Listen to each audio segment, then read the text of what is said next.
If you have a complaint about something your municipal councillor or a member of a city board has done, Ontario's given citizens another way to be heard.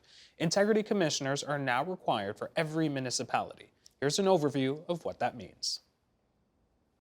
What is an Ontario Integrity Commissioner? Integrity Commissioners investigate complaints of breaches of conduct by municipal officials.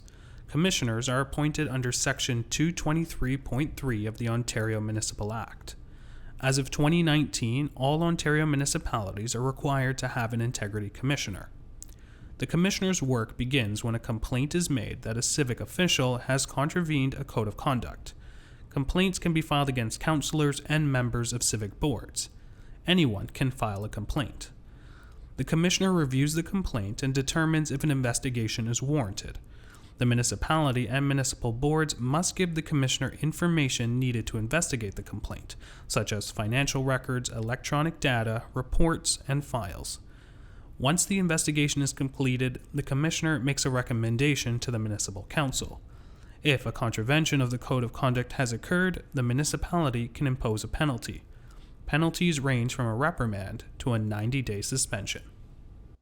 Justin Chandler covers Hamilton-Niagara for Ontario Hubs, and he joins us now from Hamilton on why that should matter to citizens at large. Welcome to the show. Hey, thanks for having me. All right, so now that we know what integrity commissioners are, why are they needed?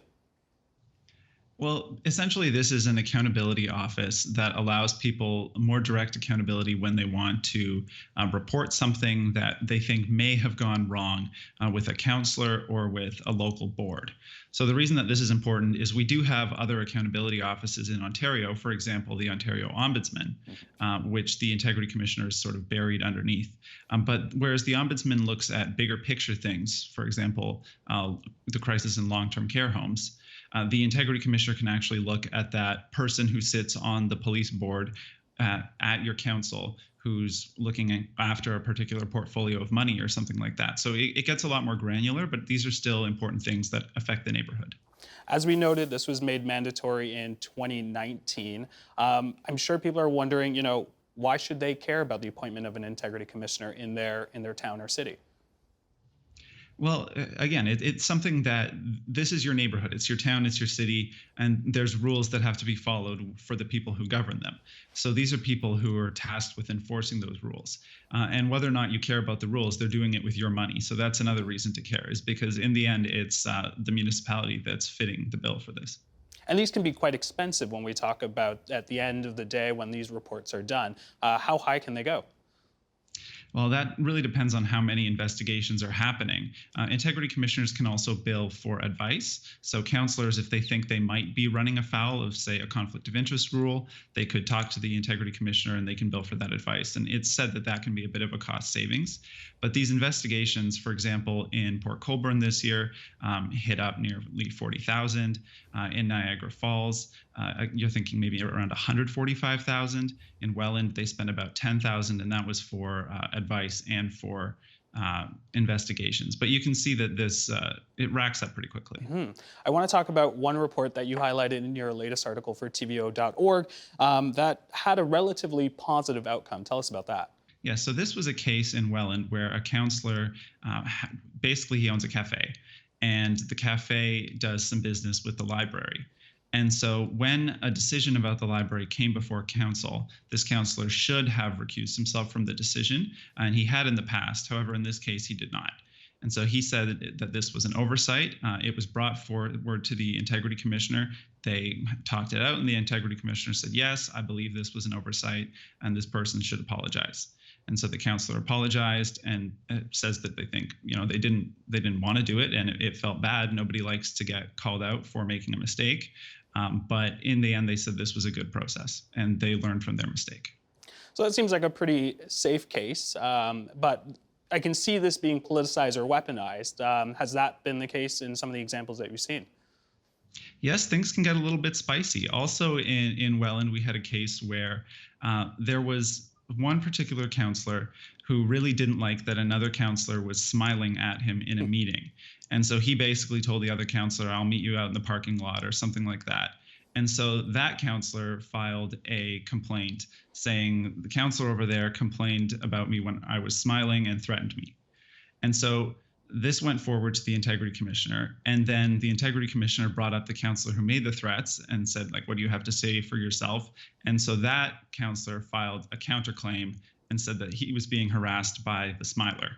So you can see how it gets a little bit convoluted. It's a lot of back and forth and back and forth. I'm curious about costs. We talked about the cost of a finished report, but how accessible is this? You know, the examples that we have here, we have councillors making complaints against other councillors. Can citizens do that as well? Yes, citizens can, and this is where it starts to get a little bit more complicated.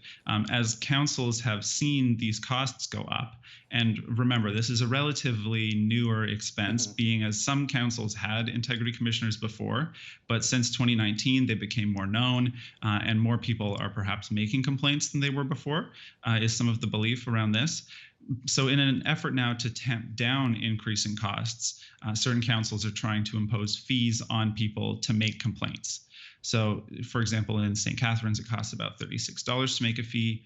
In Niagara Falls, they recently ruled to make a $200 fee to file a complaint. And in Welland, they had a similar bill on the table, but they ended up voting that down. But these are ways that, yeah, that theoretically you could end up paying more now. I'm curious, should this not be a free service?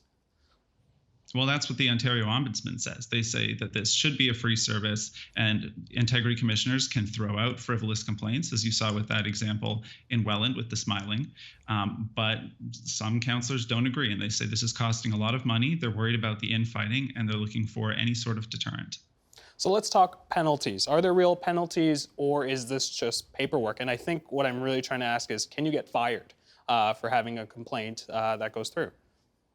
No, not by the integrity commissioner. The integrity commissioner can dock you 90 days pay, which I think is significant, especially maybe in a smaller town. You've got 2 jobs, so you're a councillor and you're something else. Maybe this is a big portion of your income. But there's also cases where they might remove you from a board. But in the end, the ultimate punishment is up to councils. The integrity commissioner recommends the punishment, but that has to go forth to council, and then they have to decide whether or not they want to dock you your pay. And in the end, the person who's really firing a city councillor is the electorate. So that's the voters. And there is some evidence to show that integrity commissioner rulings don't make much of an impact at the election, but perhaps not enough people know about them. Justin, thank you so much. A very important story, of course. That's Justin Chandler, our Hamilton-Niagara Hub journalist. Thanks again. Thank you very much.